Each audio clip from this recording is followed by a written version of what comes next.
Tama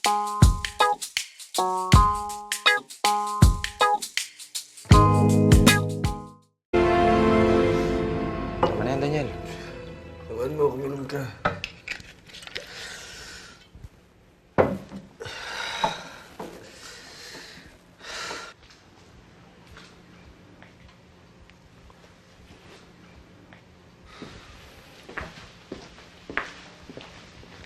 Timpla ka ng kape, yung matapang. Opo, senyora.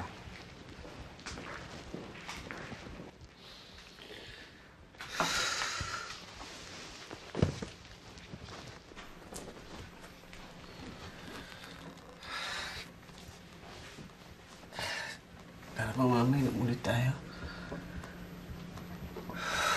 Hindi ito makakatulong.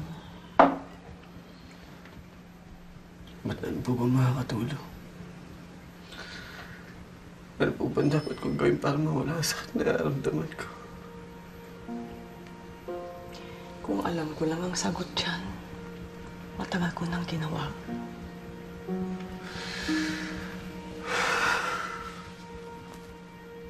Ba't laging ganito? Ba't lagi ko akong talunan? Dahil ba pinanganak lang ako ng mahirap? Dahil wala akong totoong pagkatao. Wala akong pangalan. Wala akong totoong pamilya. Siguro may mga magulang ako. Siguro po hindi ako ganito. Siguro lumaki ako sana na maayos. Nang matino. Hindi siguro ako kinakahiyan lahat ng tao. Hindi kita ikinahihiya, Daniel.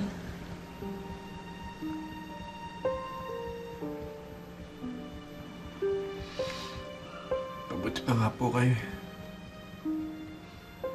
Hindi niyo ako kaano-ano. Pero higit pa sa tunay na anak kong mahalin niyo ako. Binigyan niyo ako ng pangalan. Ng pagkakataong mabuhay. Pero bilang totoong magulang. Pinabayaan lang ako. Tinapon ako sa lansangan na parang isang hotel. Ano po bang ginawa kong mali sa kanila? Bakit nila ako tinakwil?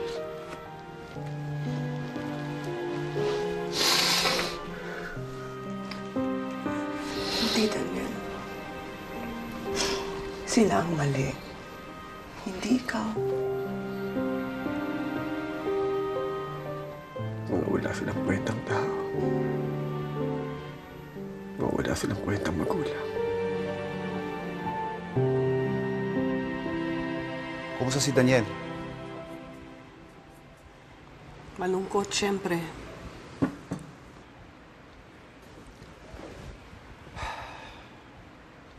Mukhang pati ikaw nalulungkot para sa kanya.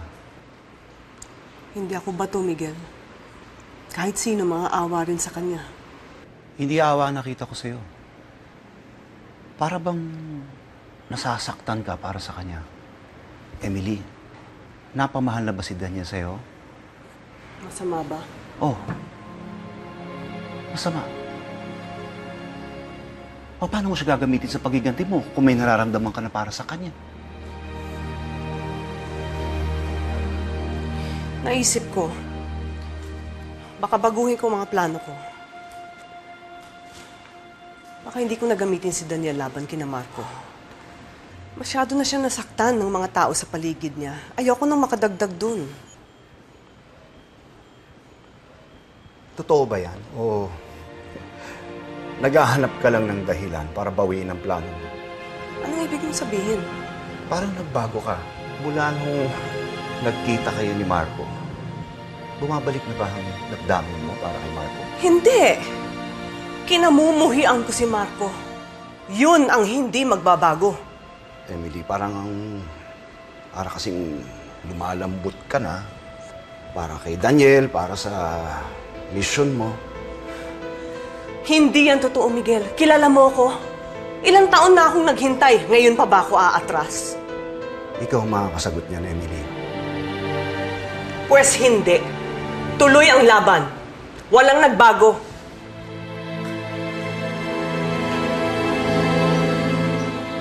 Dinala namin yung ibang mga damit ni Katerina.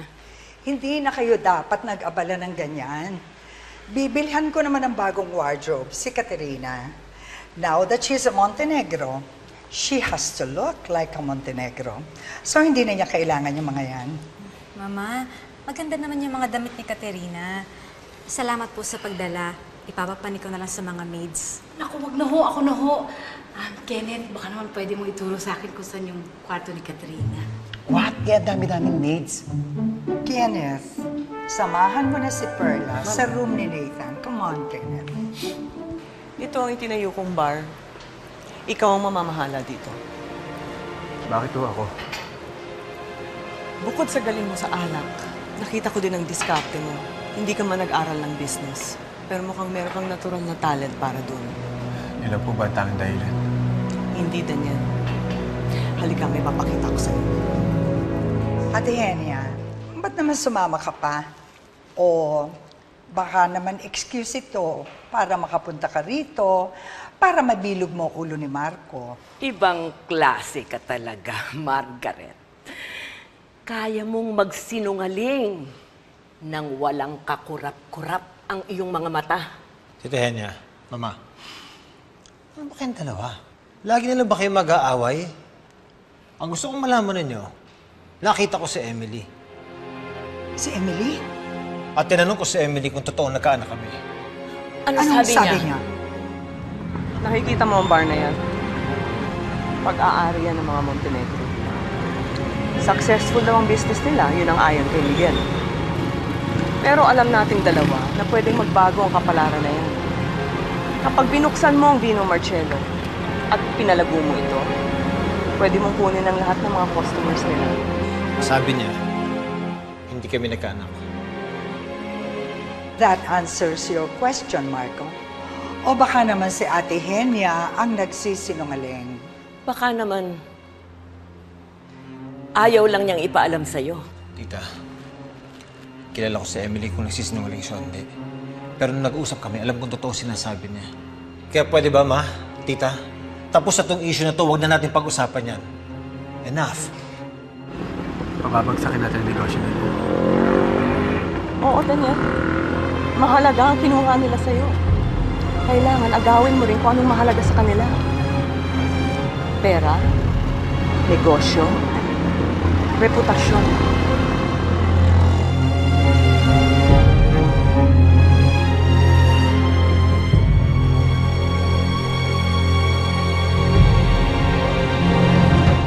Sorry, wala ang daddy ninyo to welcome you. Nasa trabaho na kasi. Kamusta ang honeymoon? Mabuti naman po. Eh bakit naman kasi ilang araw lang? Sana nag-extend kayo. Alam mo ba, kami ng daddy mo nung nag-honeymoon, halos 1 buwan sa US. Middle of the school year kasi kaya kailangan namin bumalik agad ni Katerina sa school. E paano kayo magkaka-baby niyan kung pagsasabayan ninyong school and marriage? Balak po namin ni Katerina magka-baby as soon as possible. Di ba, Han? Huwag ka sanang ma-pressure sa kanila. Alam kong bata ka pa at hindi ka pa handa. Pero in time, Katerina, you'll know when you're ready. Okay lang sa'yo maghintay. Oo naman. Masyado kitang minadali magpakasal dahil gusto kitang makasama agad. Pero ngayon, handa ako maghintay. Dahil akin ka na. Akin ka na, Katerina.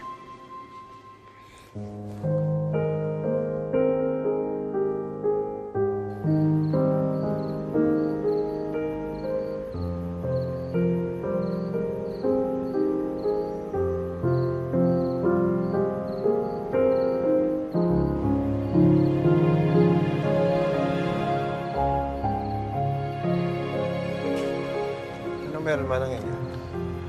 Wala. Nagtapon na ako ng basura.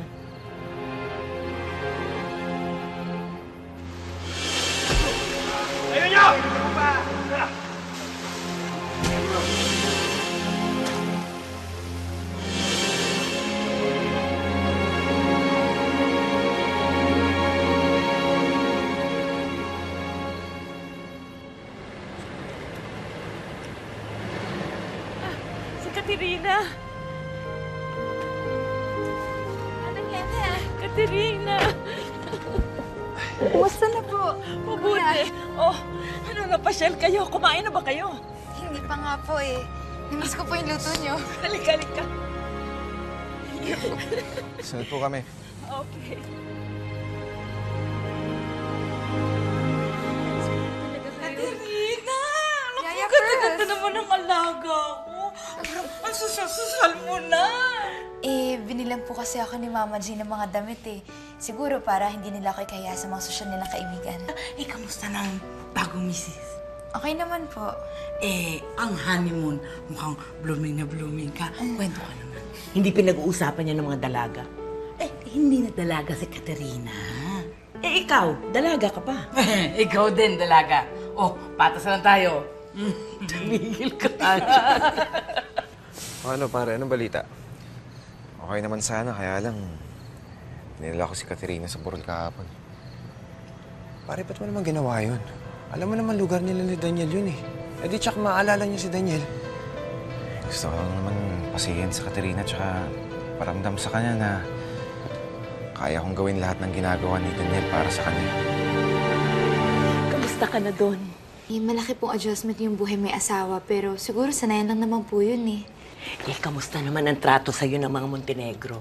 Okay naman po, kaya lang nahiya po ko sa kanila. Kaya hindi ko po sila masyadong kinakausap. Eh, Manang, baka po pwedeng doon na lang kayo tumiro. Ay, naku. Kung ako lang, okay na sana. Nasamahan kita doon. Kaya lang, alam mo naman si Margaret. Tiyak aalma yun. Kamali nga yata ako.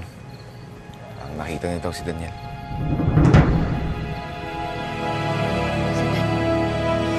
Buhay si Daniel? Hindi ko po alam eh. Malayo po kasi siya. Pero parang siya po talaga eh. Nung hinabol ko naman po, wala na po siya. Sabi naman po ni Nathan, baka guni-guni ko lang po yun dahil nasa burol ako. Naalala ko lang siya. Para alam mo, imposible mangyari yun. Wala na si Daniel. Paano ka nakakasiguro, Tomas? Hindi mo pa nakikwento sa akin kung ano nangyari nun. Mas maigi na hindi mo alam, pare. Basta sinabi ko kung bahala kay Daniel. Kaya ginawa ko, tumupad ako sa usapan.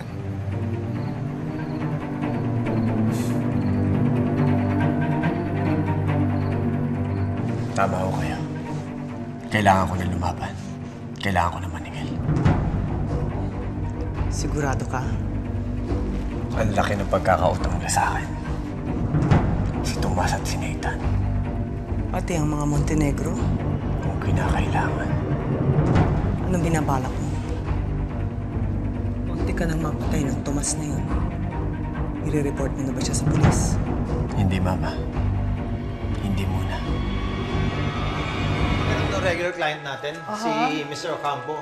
Ang sabi niya, nirecommend niya tayo kay Mr. Gil De Jesus. Owner to ng mga bar sa Hong Kong, Macau at saka Thailand. Tayo magsusupply ng wines, ma. That's good. Kailan mo siya i-meet? Dapat tayo ang kunin yung supplier ng mga wine. Yep. I'm seeing him next week, ma. Mama, Oh, nanggaling po ako sa bar ng mga Montenegro kagabi. Nag-observe po ako at napansin ko na marami po silang kliyente. Pero ang karamihan po doon puro mga mas nakakatanda. Joanna, kung ikaw ang bibigyan ng chance mag-present ng wines, anong samples ang dadalhin mo? Well, I have to get to know the buyer a little more.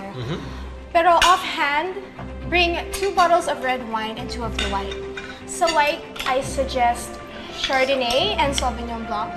Sa red naman, Pinot Noir and Cabernet Sauvignon para may light. Meron din heavy. That's nice. Naisip ko po, para po makuha natin mga kliyente nila, kailangan mas relaxing ang ambience natin dito. Sa pagkakaalam ko, mas lalong sumasarap ang wine kapag ginamit natin ang senses natin. Paningin, pandinig, pang-amoy at panlasa. At yun po ang gagamitin natin dito para set up ang bar na to. Alam mo lahat ng yun? Ang galing mo naman. dapat lang. Matagal niyang pinag-aralan yun.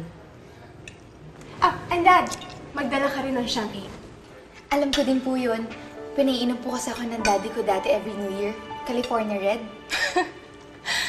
Katerina, porket may bubbles, champagne na ang tawag mo doon. Sparkling wine lang yun. Ang champagne dapat nanggagaling sa Champagne region sa France. That's why it's called champagne. Duh! Daniel, gusto ko lahat yung mga ideya mo, ha? Pero mama, hindi pa po doon natatapos yan. Hindi pa? Kailangan makuha rin natin ang mga kabataang kliyente. Yung mga anak na mayayaman na walang magawa sa pera. Pero ang gagawin po natin hindi dito, dun sa taas. Iba ang entrance, iba ang ambience, iba ang ilaw, mas madilim, iba ang music, mas moderno, iba ang pagkain. At higit sa lahat, kailangan masarap din na wine ang serve natin sa kanila. Pero sa mas murang halaga. Grabe talaga, Daniel. Napapabilib na talaga ako sa'yo. Ikaw talaga ang bagay na mag-manage ng bar na ito eh. Oy, baka naman naisip mo na rin kung paano mo ipopromote itong bar na to. Naisip ko na rin po yun. Kailangan po natin pa-party. Huh? Pero hindi pa handa itong bar. Eh mama, hindi po naman natin ito gagawin. Gagawin po natin sa hotel. Mag-iimbita tayo ng mga malalaking tao, mayayaman, at kilala sa buong Pilipinas. At higit sa lahat, iimbitahin po natin ang lahat ng kliyente ng mga Montenegro. At syempre, hindi mawawala ang mga Montenegro sa party na yan. Now that you're married to Nathan, dapat matuto ka na rin, Katerina. So, learn to keep up, okay? Huwag nating pressurein si Katerina. Matututunan rin niya yan. In time. Kung gusto niya lang, huwag niyang pilitin. Kumain ka na, Katrina. Come on.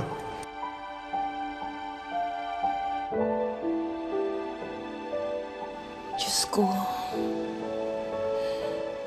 Sana totoong nakita ni Katerina. Sana nga buhay si Daniel. Miss na miss ko na po ang apo ko. Sabik na sabik akong makita siya. Pero kung totoong buhay siya, bakit hindi pa siya bumabalik sa akin? Ano na hong nangyayari sa kanya? Diyos ko, huwag ho ninyong pabayaan si Daniel. Sana po, may mabuting taong gumagabay sa kanya.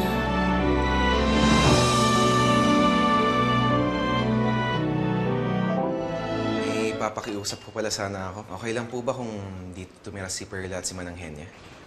No way! Nathan naman, alam mo namang hindi kami magkasundo ni Ate Henya, tapos patitirahin mo pa siya dito. Ano ka ba naman? I'm sorry, Nathan, pero hindi ako makakapayag na tumuntong si Ate Henya dito sa pamamahay ko. Ma, can I remind you na akong bumili ng bahay na to, so pamamahay ko to. Let me be the head of the family for a while, okay? And let me do the decisions, okay? Please, Ma. Pero Marco, hindi ka ba naaawa sa akin, anak? Gusto mo ba yung lagi akong galit? Lagi akong may kaaway? Eh baka ikamatay ko pa yun. Okay lang po. Kung ayaw po ni Mamu, huwag na po natin pilitin. Thank you, Nathan. Bubukod na lang kami ni Katerina. Nathan, hindi pwede yun. Dito ka titira. Hindi ako papayag na malayo kayo sa akin. Pero makasal naman na ako, tsaka hindi ba oras na para magsarili kami? Nathan, makinig ka sa akin, ha? I agree with your mom. Total, mga bagong kasal kayo, nag-aaral pa kayo. Huwag na muna kayong bumukol. Dito na muna. Eh, kailangan kasi ni Katerina sila Manang Henya eh. Kung yun ang problema, it's okay with me if dito natin patuloyin si Tita Henya. What about you, Ma? Fine. Dad, thank you. Mamu, thank you. Excuse me. Sabihin ko lang kay Katerina. Go ahead.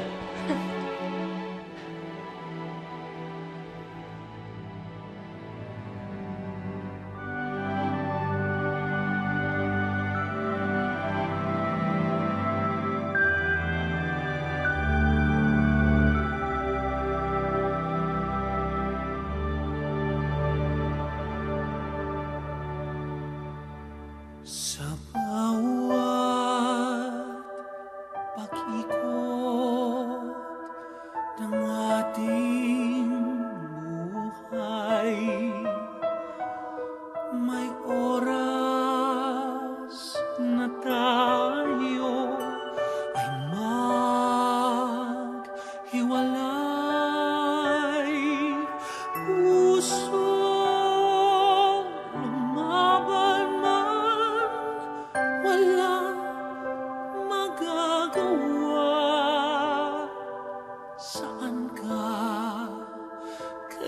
kailan ka muling makas. Makulang man sa atin itong sandali. Alam ko tayo'y makikita muli hanggat may umaga pa na hanapin. Ikaw lang ang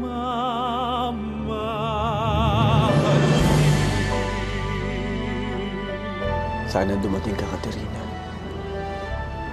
Ito lang ang tanging paraan para makita kita. Kahit sa malayo lang. Kahit sandali lang.